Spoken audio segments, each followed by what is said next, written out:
Encore un refus. Le 14 septembre 2022, les avocats de Cédric Jubilard, Maître Alexandre Martin, Emmanuel Franck et Jean-Baptiste Allary ont fait une nouvelle demande de libération sous bracelet électronique pour leurs clients. Seulement, comme les demandes précédentes, cela s'est soldé par un refus.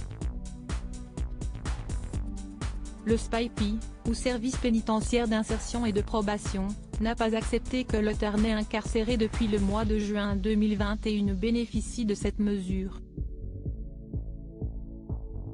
Et selon nos confrères de France Info, le refus de cette nouvelle demande de remise en liberté conditionnelle a une raison précise: le logement dans lequel Cédric Jubilard était censé résider s'il venait à être libéré sous caution.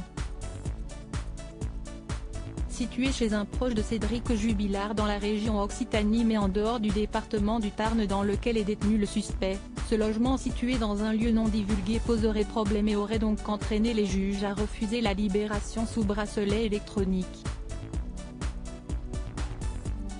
Suite à cette décision, l'avocat Me Alexandre Martin a pris la parole, si est toujours la même rengaine avec un refus de la présomption d'innocence. Le logement poserait problème car celui qui lui confierait serait parti pris. Mais forcément, cette personne soutient Cédric Jubilard et le croit innocent pour proposer son logement. Selon Actu Toulouse, le logement en question a également été jugé pas habitable et tout à fait inadapté à la situation. Cédric Jubilard sera entendu le 23 septembre après ce nouveau refus, qui fait suite à la demi-douzaine déjà essuyée par les avocats de Cédric Jubilard. L'enquête dans l'affaire de la disparition de Delphine Jubilard se poursuit avec, ce vendredi 23 septembre, une nouvelle audition de Cédric Jubilard, la 4e, par les juges d'instruction de Toulouse. En attendant de nouveaux éléments, la détention provisoire du mari de la disparue se poursuit à la maison d'arrêt de Cesse. Les investigations se poursuivent du côté des forces de l'ordre, avec il y a quelque temps des fouilles du côté d'un cimetière proche du domicile de la famille Jubilard, et notamment de quelques caveaux qui récemment manipulés.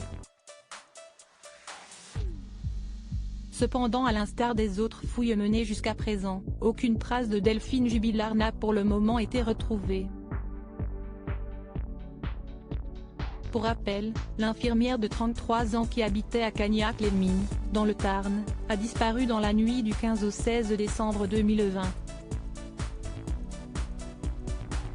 Mère de 2 jeunes enfants, Louis et Elia, Delphine Jubilard était sur le point de se séparer de son mari, Cédric Jubilard, quand elle a disparu dans la nuit sans laisser de traces. C'est ce même mari qui a signalé sa disparition dès le lendemain matin, mais dont certains éléments du récit ont poussé les enquêteurs à rapidement le considérer comme un suspect. Cédric Jubilard, artisan plaquiste, a donc été mis en examen puis placé en détention provisoire au mois de juin 2021.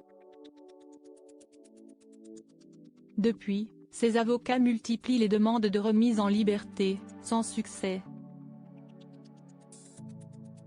Parmi les éléments flots concernant le dossier de Cédric Jubilard, les résultats d'une nouvelle expertise menée sur le téléphone portable de Delphine Jubilard qui date du 20 septembre 2022. Selon RTL, les résultats indiquent que le téléphone de l'infirmière a été repéré, via la couverture de relais téléphonique, dans une zone très proche du domicile des Jubilard, rue Yves-Montand à Cagnac-les-Mines. Cela signifie que le portable serait resté près de voir dans la maison des Jubilard la nuit de la disparition. Il aurait par ailleurs été définitivement éteint le matin du 16 décembre 2020 à 7h48. Autre découverte, moins officielle cette fois, celle d'un sac plastique contenant une veste qui pourrait appartenir à Cédric Jubilard. Tout a commencé avec une voyante originaire d'Amiens, Audrey, qui selon le courrier Picard s'est déplacée à Cagnac-les-Mines cet été pour y faire ses proches recherches. Accompagnée de 3 proches de Delphine, Hélène, Amy et Séverine, la voyante aurait incité les amis de la victime à chercher dans un ravin. Et si Esti dans ce ravin qu'un sac en plastique avec 2 vêtements, dont une veste bleue, a été trouvé. D'après la voyante, une des amies de Delphine a dit que cette veste bleue ressemblait à un modèle que portait Cédric Jubilard.